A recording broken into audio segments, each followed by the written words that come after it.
తెలంగాణ ముఖ్యమంత్రి రేవంత్ ఏపీ పర్యటనకు రాబోతున్నారు. ఏపీలో చంద్రబాబు నాయుడు కలవడానికి వస్తున్నట్టుగా తెలుస్తోంది. సో నిజంగానే ఏపీలో చంద్రబాబు నాయుడు మరి షాక్ అయ్యే రేంజ్‌లో అయితే జరుగుతోంది. రేవంత్ చంద్రబాబు శిష్యుడని అంటారు. మరి అలాంటి ఆయన జగన్‌తో దోస్తీ ఏంటి?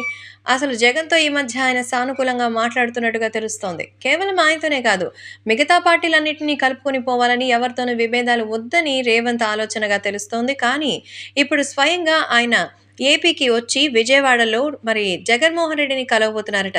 తెలంగాణ నూతన ముఖ్యమంత్రి రేవంత్ రెడ్డి ఇప్పుడు ఏపీ ముఖ్యమంత్రిగా ఉన్న వైఎస్ జగన్మోహన్ రెడ్డిని కలుస్తూ మాట్లాడబోతుండడంతో ఈ విషయం తెలిసి నారా చంద్రబాబు నాయుడు అవాక్కయ్యారట.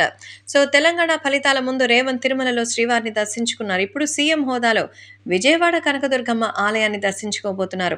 వచ్చే వారం రేవంత్ విజయవాడకు వస్తారని తెలుస్తోంది. విజయవాడకు రేవంత్ వస్తే ఏపీ సీఎం జగన్తో సమావేశం అవుతారని చెప్తున్నారు. ఇద్దరు తెలుగు రాష్ట్రాల సీఎంల భేటీ పలు కీలక అంశాలు చర్చకొచ్చే అవకాశం ఉంది. కాబట్టే అధికారికంగా ఇంకా ఈ మీటింగ్ గురించి కన్ఫర్మ్ కావాల్సి ఉంది. రెండు తెలుగు రాష్ట్రాల మధ్య సత్సంబంధాలు కోరుకుంటున్న ఇప్పటికే ఇద్దరు సీఎంలు చాలా అద్భుతంగా ఈ విషయాన్ని ప్రకటించారు కూడా.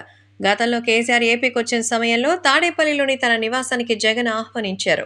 పొరుగు రాష్ట్ర సీఎంగా కేసీఆర్తో జగన్ మంచి సంబంధాలే కొనసాగించారు. ఇప్పుడు రేవంత్ సీఎం అయిన వేళ జగన్ శుభాకాంక్షలు చెప్పడంతో పాటు రెండు రాష్ట్రాల సంబంధాల గురించి మరి ఎంతో అద్భుతంగా ప్రస్తావించారు.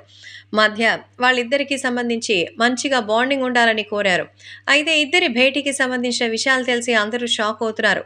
వచ్చే జూన్లో ఉమ్మడి రాజధానిగా హైదరాబాద్ కాల పరిమితి ముగుస్తుంది.